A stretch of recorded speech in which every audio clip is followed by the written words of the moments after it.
Oh, jadi Oh, Bu Nur. Siap. nggih, rahmating iki, Mas. Nggih.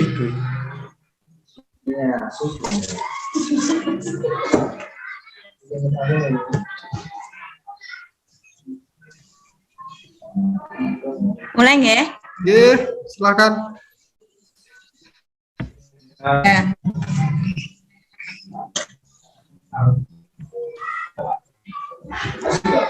Assalamualaikum warahmatullahi wabarakatuh. Waalaikumsalam warahmatullahi wabarakatuh. Warahmatullahi wabarakatuh.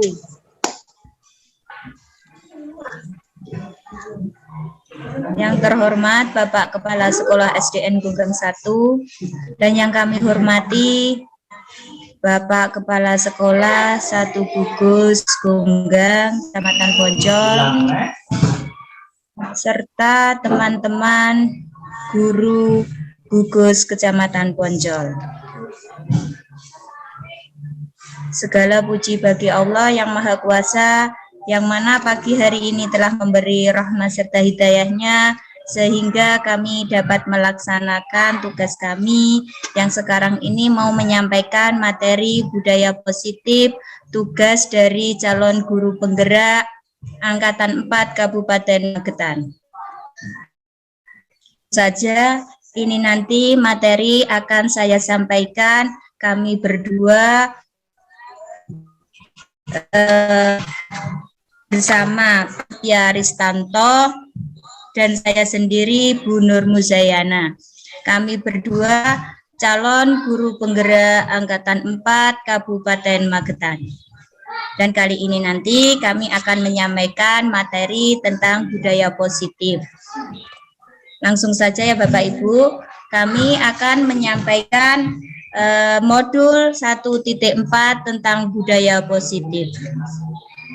Nanti di sini dari modul 1.4 budaya positif itu ada 6 poin yang kami sampaikan. Yang pertama adalah perubahan paradigma, yang kedua konsep disiplin positif dan motivasi, yang ketiga keyakinan kelas, yang keempat pemenuhan kebutuhan dasar, yang kelima 5 posisi kontrol, dan 6 segitiga restitusi. Kami akan memaparkan satu persatu dari 6 bagian tersebut. Yang pertama adalah perubahan paradigma.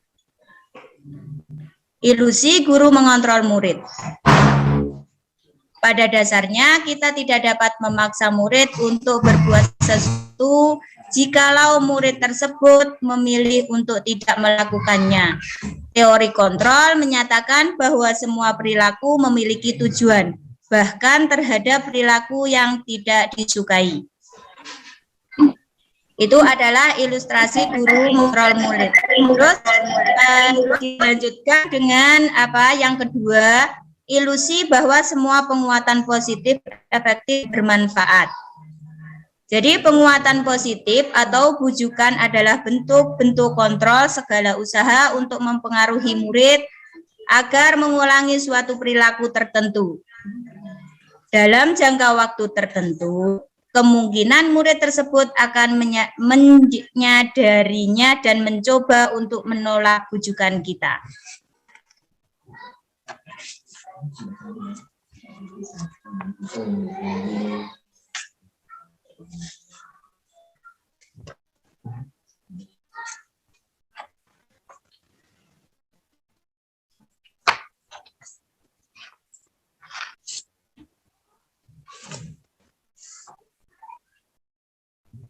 Terus yang ketiga, ilusi bahwa kritik dan membuat orang merasa bersalah dapat menguatkan karakter. Menggunakan kritik dan rasa bersalah untuk mengontrol murid menuju pada identitas gagal, mereka belajar untuk merasa buruk tentang diri mereka. Kadangkala sulit bagi guru untuk mengidentifikasi bahwa mereka melakukan perilaku ini, karena seringkali guru cukup menggunakan suara halus untuk menyampaikan pesan negatif. Yang keempat, ilusi bahwa orang dewasa memiliki hak untuk memaksa. Banyak orang dewasa yang percaya bahwa mereka memiliki tanggung jawab untuk membuat murid berbuat hal-hal tertentu. Pada saat itu pula, orang dewasa akan menyadari bahwa perilaku memaksa tidak akan efektif untuk jangka waktu panjang dan sebuah hubungan permusuhan akan terbentuk.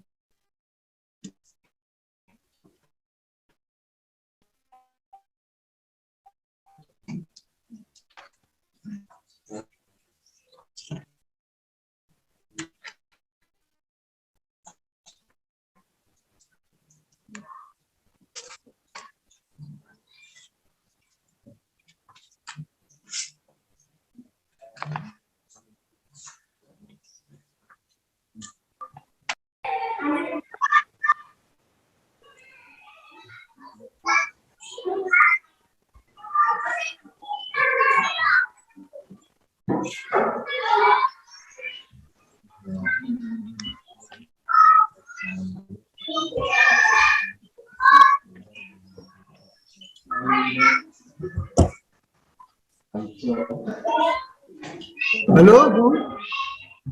Halo, ya halo, Hilang ya, Bu? ya, Maaf. ya. Sudah.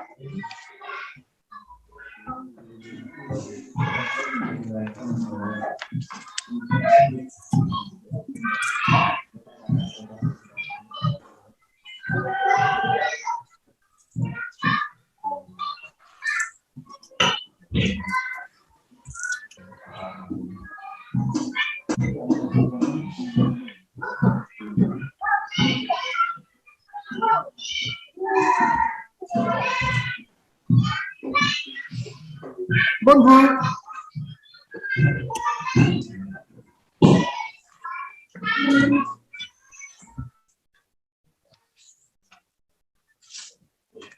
Paradigma yang kelima sebelumnya.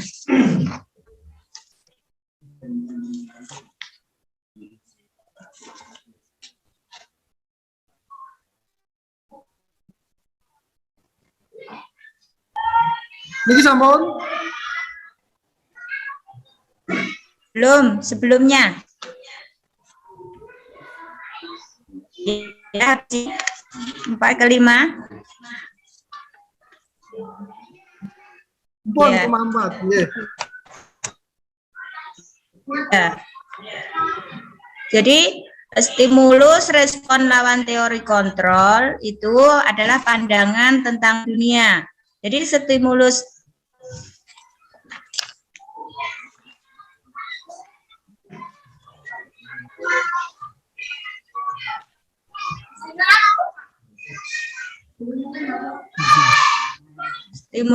respon tentang dunia dan ada teori kontrol tentang dunia.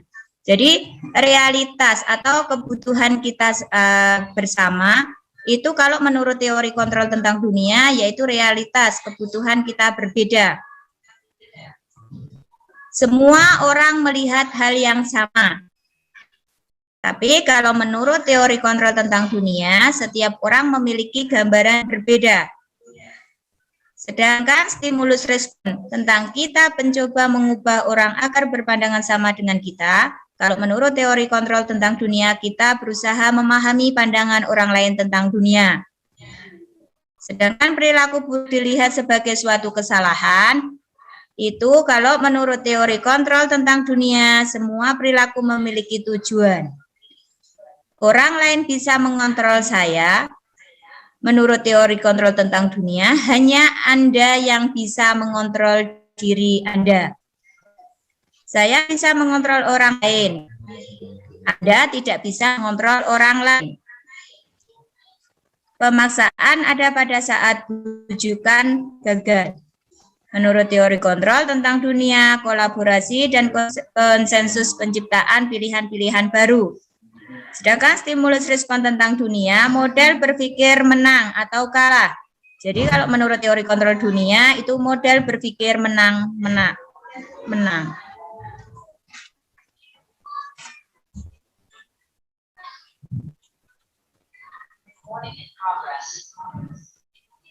Lanjut. Jadi ada 3 motivasi perilaku manusia. Ini menurut Gosen dalam bukunya Restitusi School Discipline menyatakan ada 3 alasan motivasi perilaku manusia. Yang pertama, untuk menghindari ketidaknyamanan atau hukuman. Terus yang kedua, untuk mendapatkan imbalan atau penghargaan dari orang lain. Dan yang ketiga, untuk menjadi orang yang mereka inginkan dan menghargai diri sendiri dengan nilai-nilai yang mereka percaya.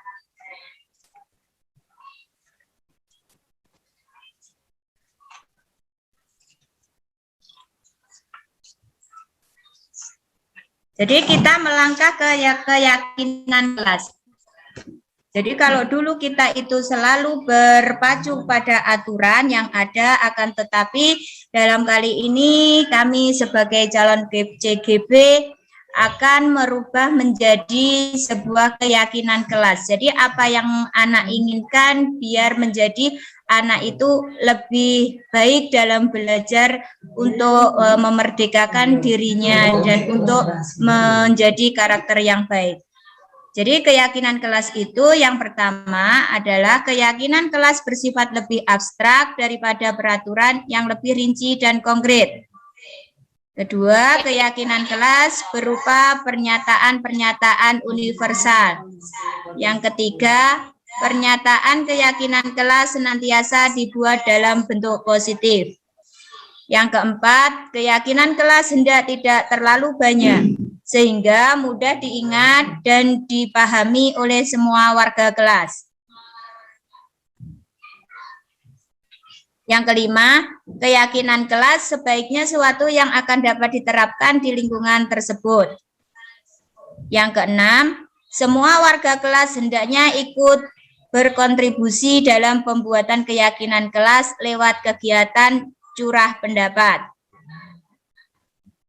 Dan yang ketujuh, bersedia meninjau kembali keyakinan kelas dari waktu ke waktu. Jadi dari keyakinan kelas itu tadi kita lanjut 5 kebutuhan dasar manusia. Manusia itu pada dasarnya membutuhkan, yang pertama itu adalah kesenangan, yang kedua adalah cinta dan kasih sayang, yang ketiga kebutuhan bertahan hidup, yang keempat kebebasan, dan yang kelima penguasaan.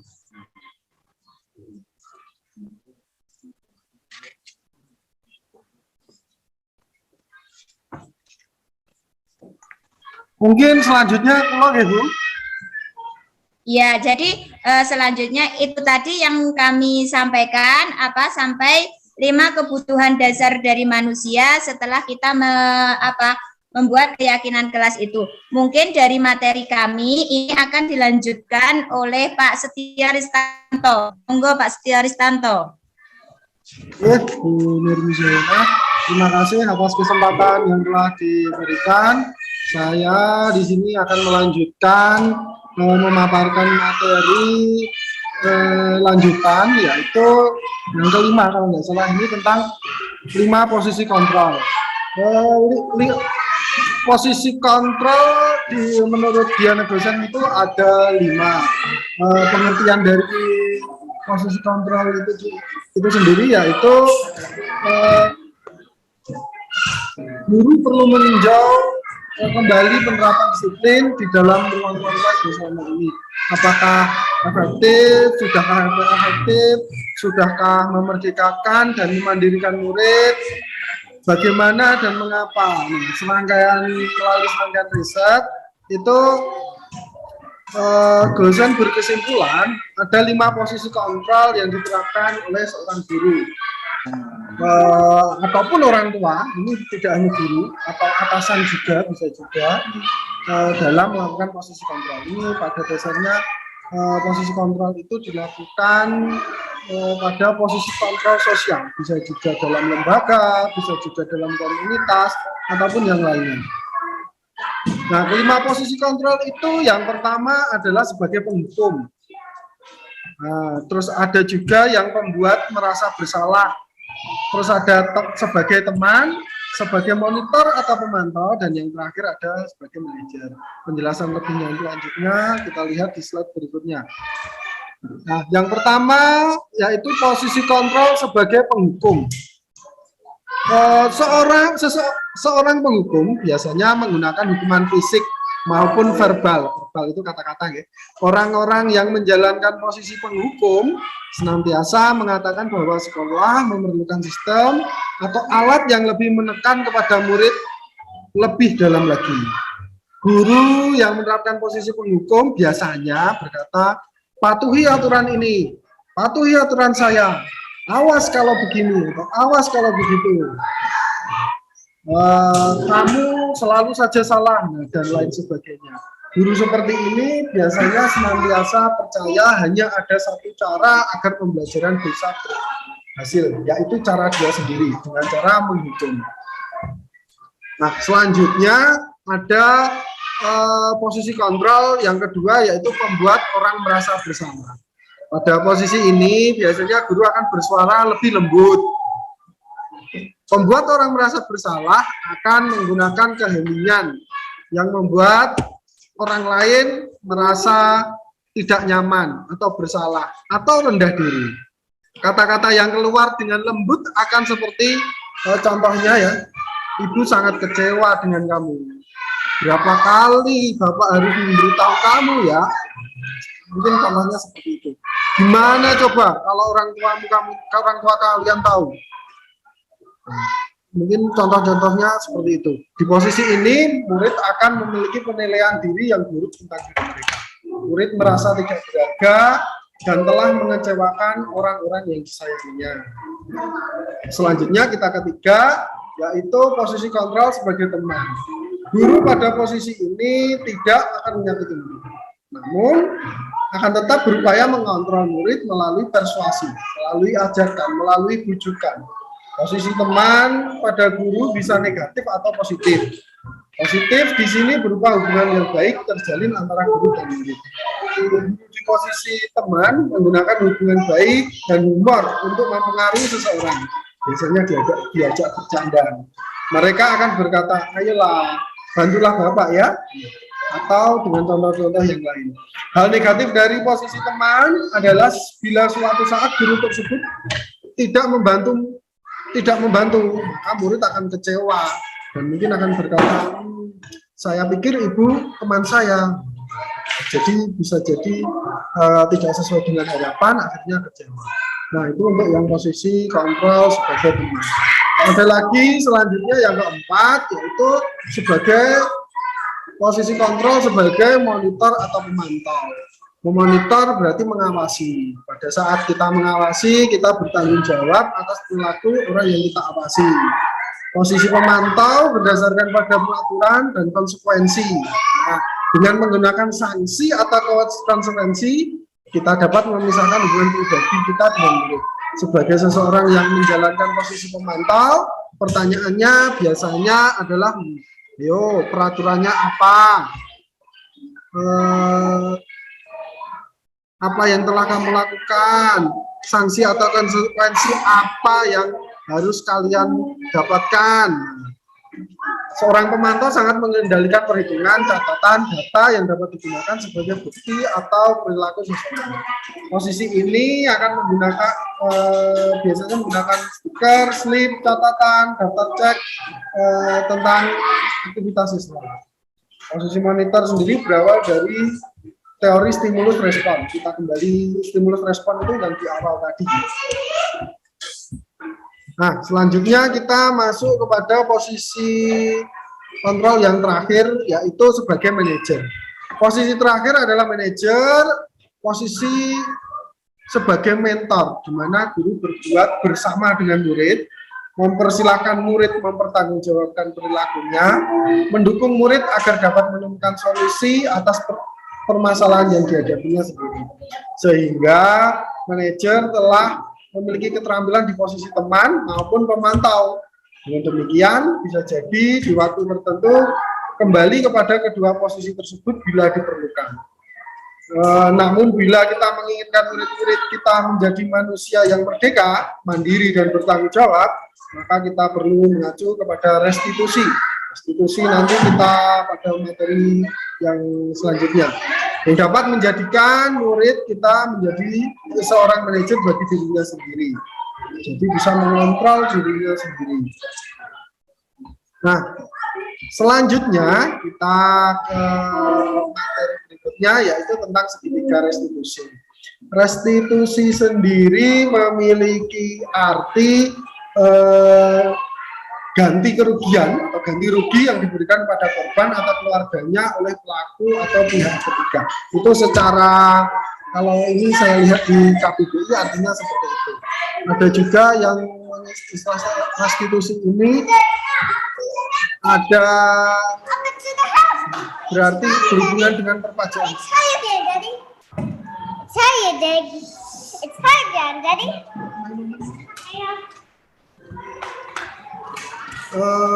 Selanjutnya, restitusi itu bukan untuk menebus kesalahan, namun untuk belajar dari kesalahan. Restitusi itu juga memperbaiki hubungan. Restitusi adalah tawaran, bukan paksaan. Restitusi juga menuntun untuk melihat ke dalam diri. Restitusi mencari kebutuhan dasar yang mendasari tindakan. Restitusi diri adalah cara yang paling baik. Fokus pada karakter, bukan tindakan. Restitusi, karena restitusi itu menguatkan dan fokus pada solusi, mengembalikan murid yang berbuat salah pada kelompoknya. Sehingga di sini dalam restitusi itu kita tidak boleh memberikan label kepada seseorang atau kepada anak, kepada murid, entah itu label mengatakan kepada anak itu bodoh atau mungkin goblok ataupun yang lain, itu tidak boleh. Nah, kita lanjut ke materi selanjutnya. Oh ya, ini ada segitiga restitusi. Ini adalah tahapan melakukan restitusi, mulai dari menstabilkan identitas, terus menanyakan keyakinan yang telah disepakati, dan validasi tindakan yang salah. Nah, untuk menanyakan keyakinan ini biasanya sebelum ke tindakan restitusi, biasanya tadi sudah seperti materi yang sudah disampaikan Bu Nur tadi, yaitu tentang keyakinan kelas. Keyakinan kelas itu bahasa lainnya mungkin kesepakatan kelas. Mungkin itu untuk penjelasan pada hari ini. Sebelum ke pengalaman menyusun keyakinan kelas, dari materi tadi yang telah disampaikan, apabila ada yang perlu ditanyakan atau ya ada yang belum dimengerti,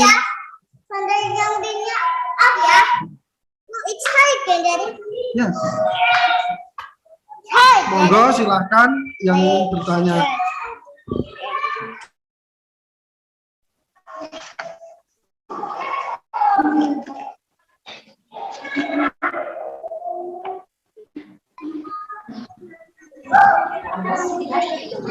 Boleh atau langsung menyalakan mikrofon untuk bertanya.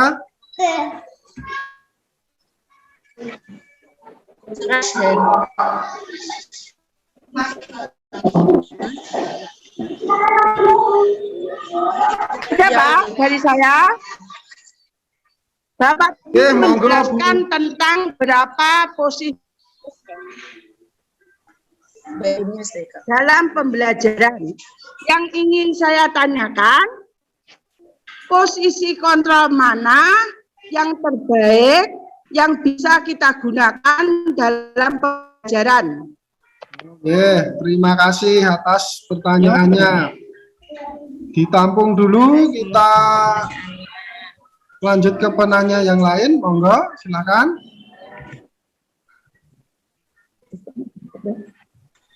Monggo, silakan.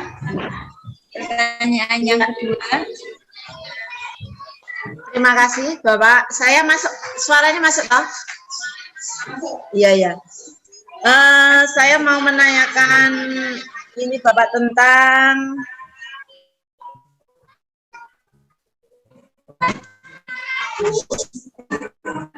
posisi itu Mungkin ada kaitannya dengan segitiga restitusi itu, maksudnya seperti apa? Itu saja, terima kasih. Loh, ini Pak.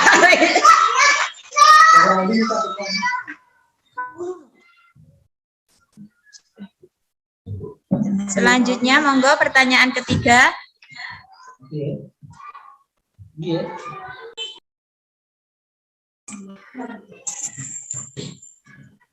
Mohon penjelasannya tentang kebutuhan dasar manusia, cinta dan kasih sayangnya.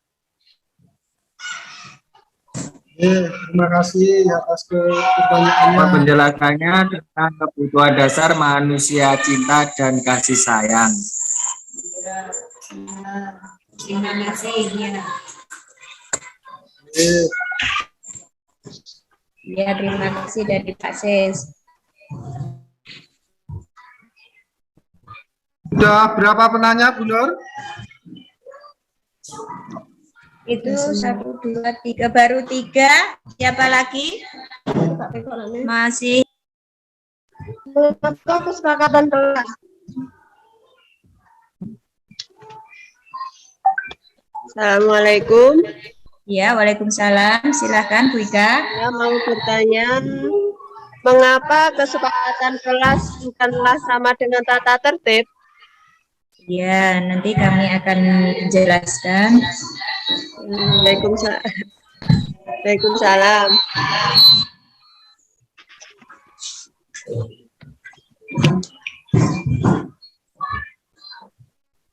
Mungkin dari beberapa pertanyaan itu kita tanggapi dulu ya Pak Aris. Sudah berapa tadi, Bu? Ada 4 pertanyaan. Tadi kan kita dari materi kita itu mempunyai 6 komponen. Ini baru 4 pertanyaan. Mohon Bapak Ibu semua masihkah ada yang ditanyakan atau ini mau ditanggapi terlebih dahulu? Monggo. Mohon untuk ditanggapi terlebih dahulu. Oh iya, terima kasih. Saya atau Pak Aris dulu, pertanyaan nomor 1 dari Bu Yuni. Terima kasih atas pertanyaannya, atas tanggapannya. Pada tadi yang ditanyakan posisi kontrol mana yang terbaik. Nah, itu kalau menurut kami posisi kontrol yang paling bagus itu adalah sebagai manajer. Karena sebagai manajer, pada posisi kontrol manajer, sebagai guru itu sebagai mentor dan membantu murid, membimbing murid, mempersilahkan murid untuk mempertanggungjawabkan apa yang telah diperbuat atau kesalahan yang telah dibuat. Tapi kalau dalam prakteknya untuk dilaksanakan terutama kita di SD, sepertinya untuk menerapkan posisi kontrol ini masih sangat sulit. Kita masih perlu menerapkan sebagai teman, menerapkan sebagai sebagai penghukum, itu juga masih ada kalanya itu diperlukan. Jadi kalau yang terbaik mungkin menurut kami adalah posisi kontrol sebagai manajer. Mungkin demikian. Yang lainnya, jenengan atau saya, Bu?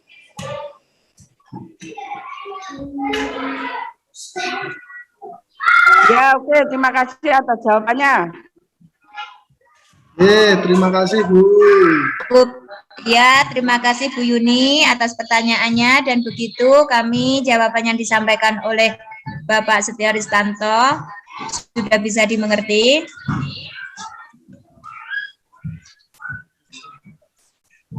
Untuk pertanyaan selanjutnya, tadi apa, Bu? Pertanyaan yang kedua, pertanyaan dari Bu Yeti, itu tadi tentang restitusi.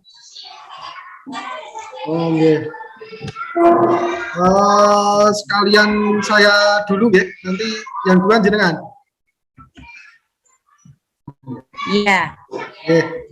Tentang restitusi itu sendiri, yaitu arti dari restitusi itu adalah proses menciptakan kondisi bagi murid untuk memperbaiki kesalahan mereka sehingga mereka bisa kembali pada kelompok mereka dengan karakter yang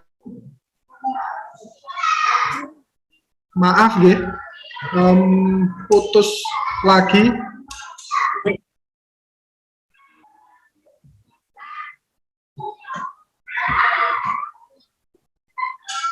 Lu cek, maaf ya, tadi putus lagi sehingga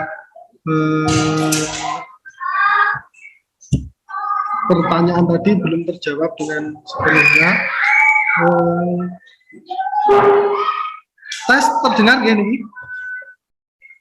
Dengar. Iya. Nah,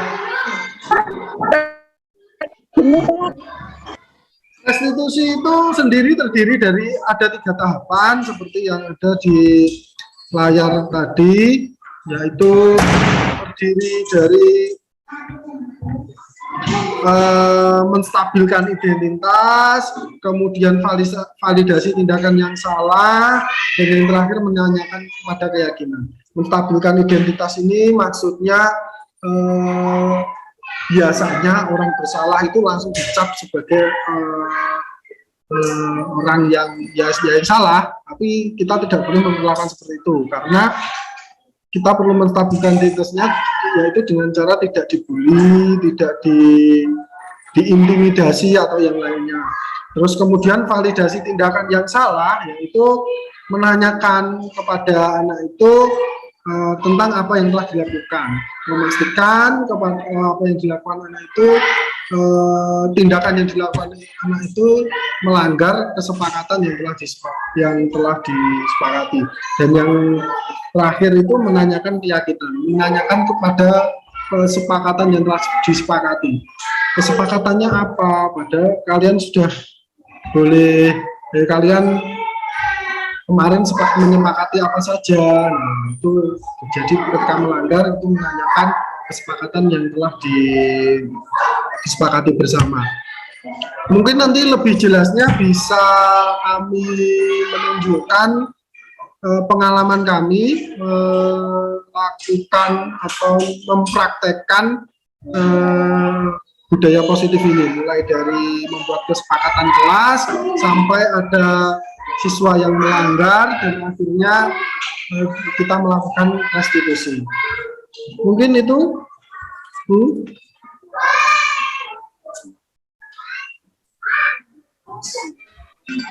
Demikian pemaparan dari Pak Sudarsanto. Gimana Bu Yeti?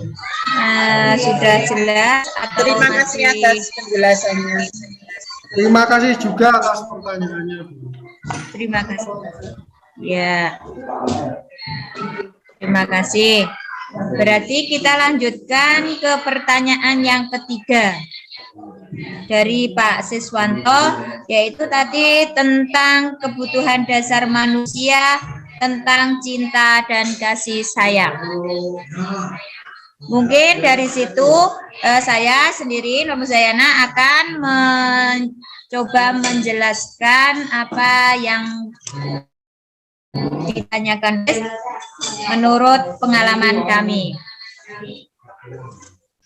Jadi kebutuhan itu ada 3 kebutuhan, adalah kebutuhan psikologis, kebutuhan untuk mencintai dan memiliki, meliputi kebutuhan akan hubungan dan koneksi sosial, kebutuhan untuk memberi dan menerima kasih sayang, dan kebutuhan untuk merasa menjadi bagian dari suatu kelompok.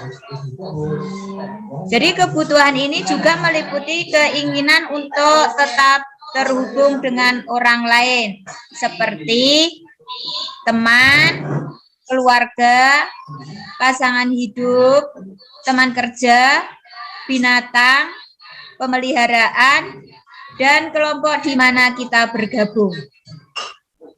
Jadi mengingat kembali dari 5 kebutuhan dasar manusia tadi. Yang pertama kan kita memerlukan apa? Kesenangan. Terus setelah kita apa? Merasa senang, kita memerlukan cinta dan kasih sayang. Terus juga kita memerlukan kebebasan, juga kebutuhan bertahan hidup, dan juga ada penguasaan. Jadi kalau kelima itu terdapat pada diri kita, maka anak-anak itu memiliki kebutuhan dasar dan kasih sayang yang tinggi, dan dia merasa nyaman di lingkungan, dan dia bisa menerima dengan baik. Akhirnya mereka juga akrab dengan orang-orang yang ada di sekitarnya. Misalnya kalau di rumah ya mereka akrab dengan keluarganya, pastinya dengan orang tuanya. Begitu juga seandainya mereka bersosialisasi di sekolahan, mereka pasti juga senang dengan gurunya, bahkan dengan teman-teman. Mungkin seperti itu penjelasan kami. Bagaimana?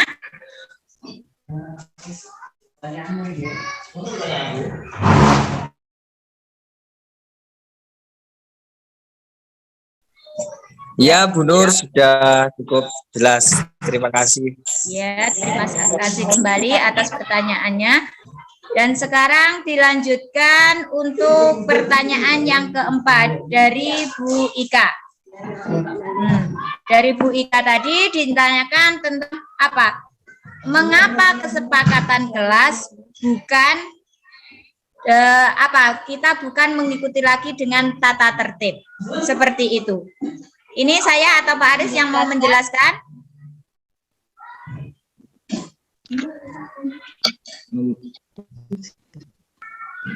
Monggo manut, Bu.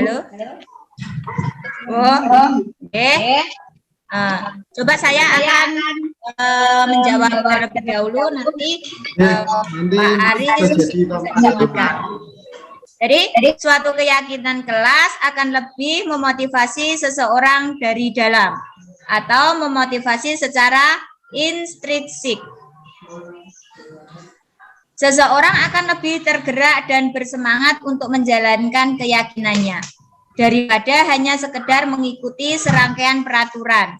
Murid-murid pun demikian, mereka perlu mendengarkan dan mendalami tentang suatu keyakinan daripada hanya mendengarkan peraturan-peraturan yang mengatur mereka berlaku begini atau begitu. Maksudnya kan begini, yang dulu kita itu selalu terpacu pada aturan kelas yang sudah dibuat oleh Bapak atau Ibu guru kesepakatan dari musyawarah guru tersebut, dan anak-anak harus mengikuti apa yang sudah kita tertera di situ, yang sudah kita tempel di situ. Anak-anak disuruh mengikuti seperti itu. Akan tetapi kita akan mencoba mulai dari sekarang itu kita gunakan keyakinan kelas. Keyakinan itu kan adalah suatu yang diyakini, suatu yang ingin dilewati oleh seseorang, misalnya murid. Jadi sesuatu yang dibuat oleh dia sendiri, tentunya mereka akan melaksanakan apa yang mereka buat itu. Jadi mereka lebih yakin, lebih mengena kalau yang mereka buat itu, dan nantinya mereka yang akan melaksanakannya sendiri. Mungkin seperti itu. Bagaimana, Bu Ika? Ya, nambahi sedikit, Bu. Nambahi sedikit. Iya. Nah, seperti benar sekali tadi yang disampaikan oleh Bu Nur, yaitu tentang keyakinan kelas. Kalau boleh mengatakan dengan kata yang lain, itu keyakinan kelas itu tadi sama dengan kesepakatan kelas. Nah, istilahnya sama seperti itu. Nah, pengalaman kemarin ketika kita mempraktekkan ini, membuat peraturan ini atau membuat kesepakatan kelas ini, kita sebagai guru terlebih dahulu menggiring opini, mengarahkan kesepakatan apa yang akan kita disepakati bersama. Sebagai contoh, menjaga kebersihan. Nah, gitu kita memberi pancingan, memberi umpan kepada anak-anak. Kalau kelasnya kotor itu bagaimana? Nah, akhirnya mereka membuat kesepakatan selalu menjaga kebersihan kelas, nah, dan sebagainya dan sebagainya. Mungkin itu tambahan dari saya.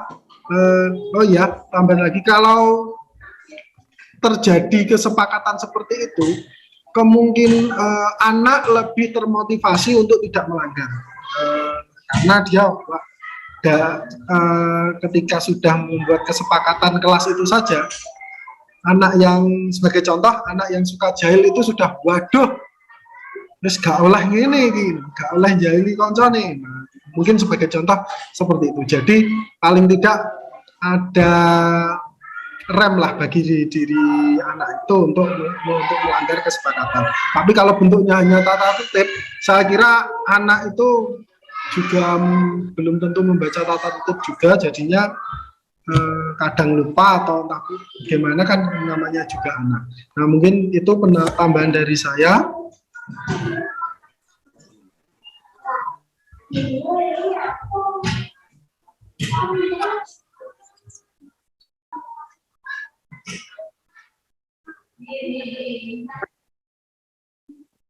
Monggo Bu, kembali ke. Ya, terima kasih. Sudah semua pertanyaan? Kita lanjut ke selanjutnya Bu, atau bagaimana?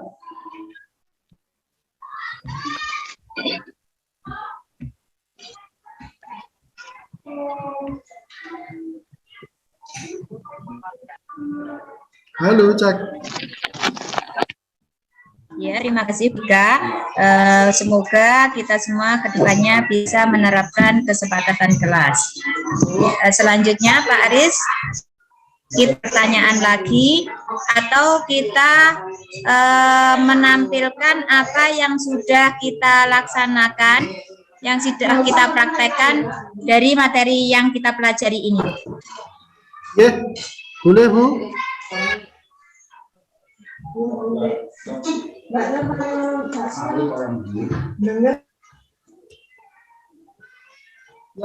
pada selanjutnya, karena kita sesi tanya jawab tadi sudah selesai,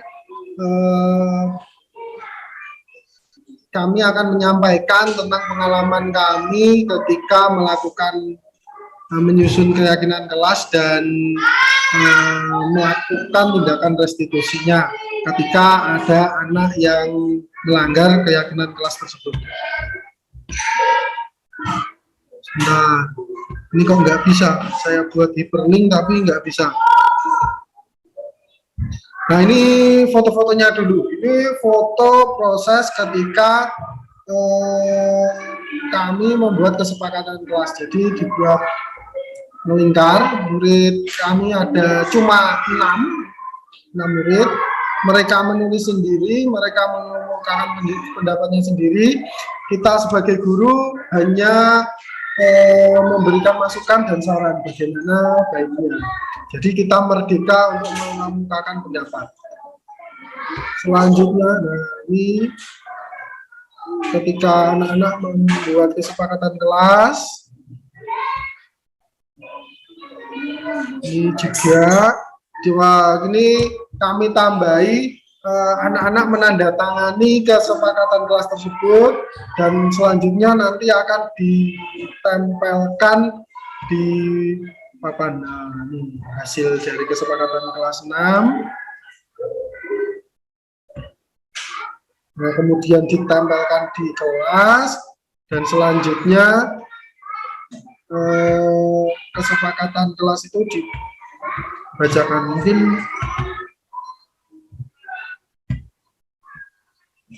maaf, hyperlinknya tidak bisa nampak. Mungkin ini video.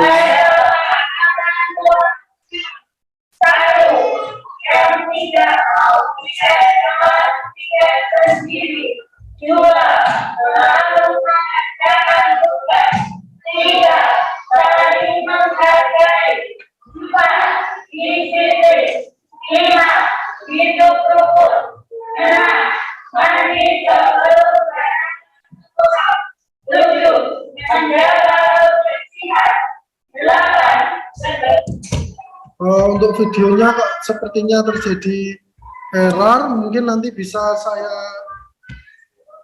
tunjukkan nanti di akhir. Aduh, maaf.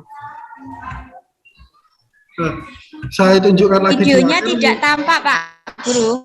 Oke, nanti hyperlinknya kok sepertinya error. Dan ini pengalaman dan restitusinya saya tampilkan kemarin, sudah ditampilkan, diunggah di YouTube, nanti bisa dilihat di Oh iya. ini, videonya. Oh iya, terima kasih. Ya. Sebentar, saya share lagi saja.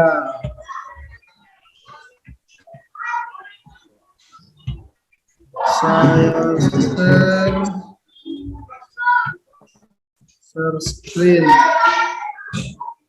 Mungkin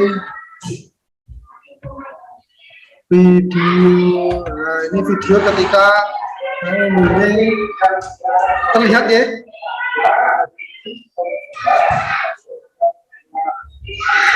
Iya, terlihat jelas.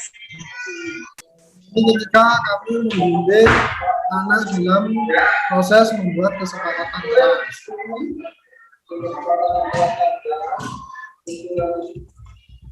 Kita skip saja. Selanjutnya ini yang di akhir kami anak-anak membacakan kesepakatan kelas yang telah dibuat.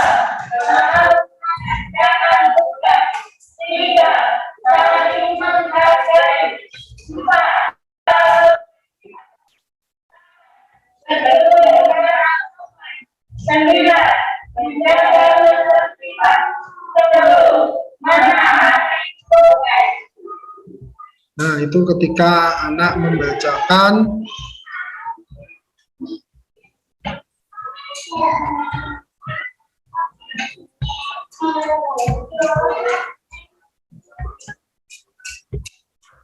nah, itu tadi terputus lagi, mohon maaf ya. Selanjutnya yang untuk restitusinya tadi bisa dilihat di link YouTube yang telah saya unggah. Sebentar, saya kira jelas ya tadi yang disampaikan benar. Videonya sangat bagus, runtut mulai dari kesepakatan kelas sampai dengan tindakan restitusinya, dan sudah diceritakan oleh Bu Nur. Tambahan saja untuk saya tadi belum menyampaikan tentang tindakan restitusi yang saya lakukan, karena kemarin itu saya membuatnya video itu dengan aplikasi dan langsung diunggah di YouTube karena untuk meringankan memori HP, jadi saya menayangkannya lewat sini saja ya. Bisa dilihat ini ketika melakukan tindakan segitiga restitusi.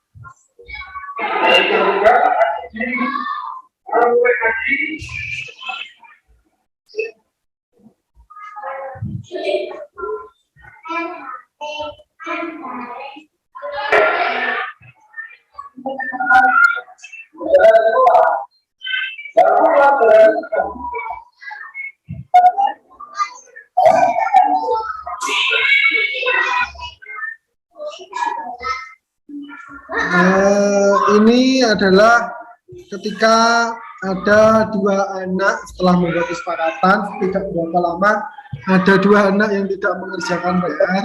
Biasanya kita melakukan restitusi, kita tanyai kenapa tidak mengerjakan PR, terus kenapa, alasannya apa. Nah, ternyata ada yang satunya itu main game dari pagi sampai sore, dan satunya lagi lupa. Dua-duanya ini kebetulan sudah main game semua. Nah, tindakannya dia akhirnya mengerjakan lagi dan ditunggu sampai besok, dan harus untuk mengerjakan PR yang telah dikerjakan. Mungkin itu yang dapat saya sampaikan. Nur, ada tambahan lagi? Iya. Dia banyak jadi tambahnya.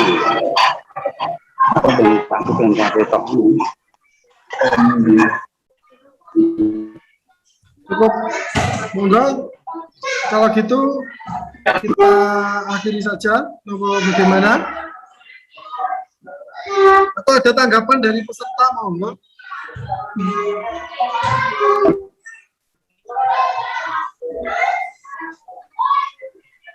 Monggo Bapak Ibu semuanya yang ingin menanggapi atau kritik sarannya untuk kami berdua. Demikian tadi pemaparan materi yang telah kami sampaikan berdua, dan kami juga sudah mempraktekkan di kelas kami. Mohon masukannya, sarannya agar kami bisa lebih baik lagi.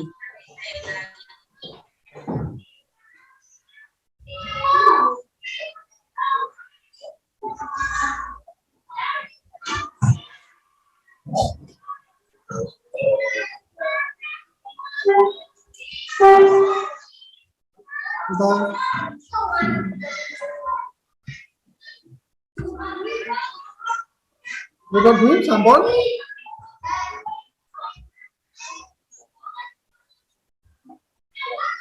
Adakah yang menanggapi? Monggo.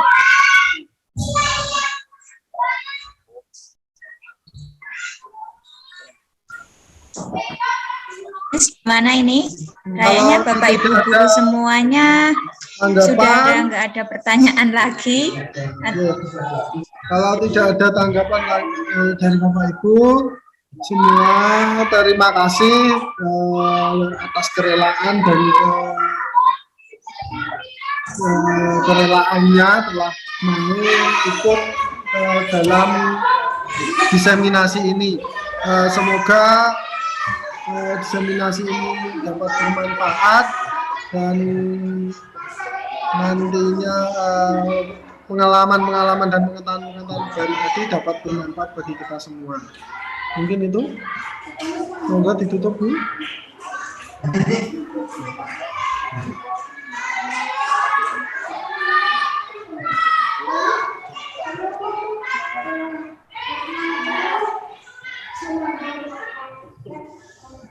Kita buka videonya semua Pak Guru, kita untuk foto bersama Pak Riz.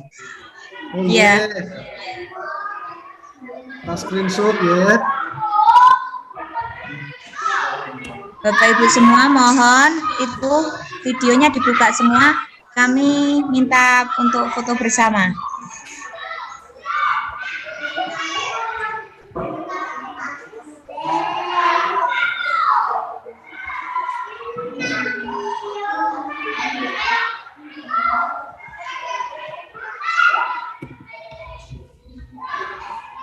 Sudah saya screenshot Bu.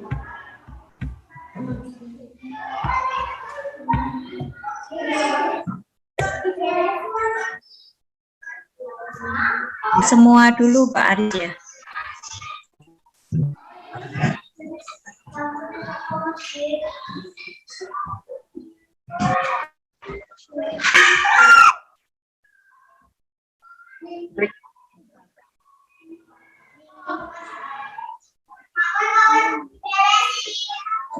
Enggak Bu, kita tutup mawon.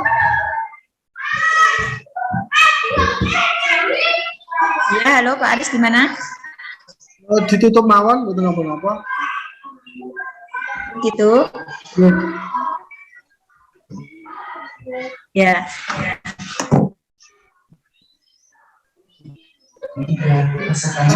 Bapak Ibu semua, mungkin cukup sekian pemaparan materi modul 1.4 tentang budaya positif. Dari kami berdua, mohon maaf apabila ada salah dari materi kami belum memberikan yang terbaik. Akan tetapi kita siap untuk belajar menuju yang lebih baik lagi. Mungkin dari saya, Nur Musayana, dan Pak Setia Ristanto mau undur diri. Cukup sekian, terima kasih atas waktu yang diberikan. Akhirnya, Assalamualaikum warahmatullahi wabarakatuh. Waalaikumsalam warahmatullahi wabarakatuh.